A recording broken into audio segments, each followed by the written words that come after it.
साथियों, पिछले 5 साल में देश में 1.5 करोड़ से ज्यादा कारों की बिक्री हुई है। 1.5 करोड़ से ज्यादा। और मैं महंगी कारों की बात करता हूं।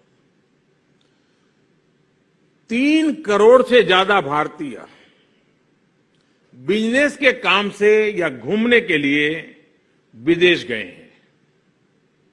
आंकड़ा याद रखिए, इतनी गाड़ियां खरीदी हैं और इतने लोग विदेश।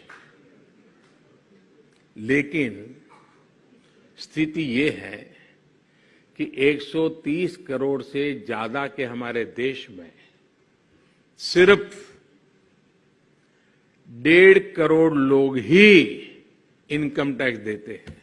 इसमें से भी प्रतिवर्ष, ये आंकड़े सुनिए आपको चौंक जाएंगे, प्रतिवर्ष 50 लाख रुपए से ज्यादा आय घोषित करने वालों की संख्या सिर्फ 3 लाख है। आप में से कोई विश्वास नहीं करेगा, अगर मैं वोटिंग करवाऊं तो 100% वोटिंग कहेगा ये सही नहीं है। आपको एक आंकड़ा और देना चाहता हूं। हमारे देश में बहुत प्रोफेशनल्स बहुत क्षेत्रों में काम कर रहे हैं। साइंटिस्ट होंगे, इंजीनियर्स होंगे, डॉक्टर्स होंगे, वकील होंगे, चार्टर्ड अकाउंटेंट होंगे, पूरा बॉलीवुड होगा। अनेक प्रोफेशनल है जो अपने अपने क्षेत्र में छाए हुए हैं। और आजकल तो टियर 2, टियर 3 सिटी में भी ऐसे बड़े बड़े लोग हैं और वे अपने अपने तरीके से देश की सेवा भी कर रहे हैं। उनके योगदान को हम नकारते नहीं हैं, लेकिन ये भी एक सच्चाई है कि देश में, इतना बड़ा देश, सिर्फ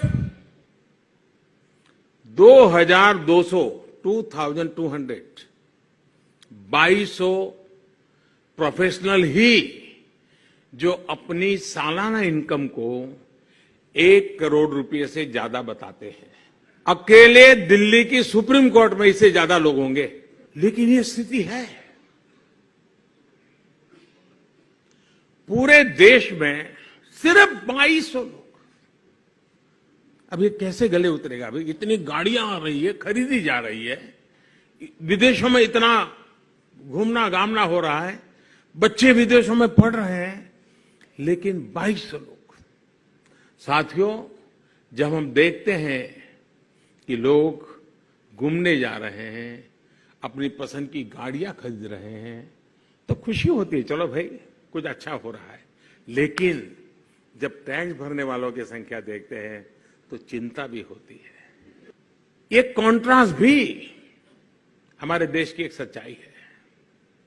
जब बहुत सारे लोग टैक्स नहीं देते तो टैक्स नहीं देने के तरीके खोज लेते हैं और इसका भार उन लोगों को पड़ता है जो ईमानदारी से टैक्स चुकाते हैं। लेकिन होता क्या है, आज प्रत्येक भारतीय से मैं इस विषय में जरूर मैं चाहूंगा कि देश आत्ममंथन करे, सोचे क्या ऐसी स्थिति उन्हें स्वीकार है क्या? आज पर्सनल इनकम टैक्स हो या फिर कॉरपोरेट इनकम टैक्स, भारत दुनिया के उन देशों में है जहां सबसे कम टैक्स लगता है।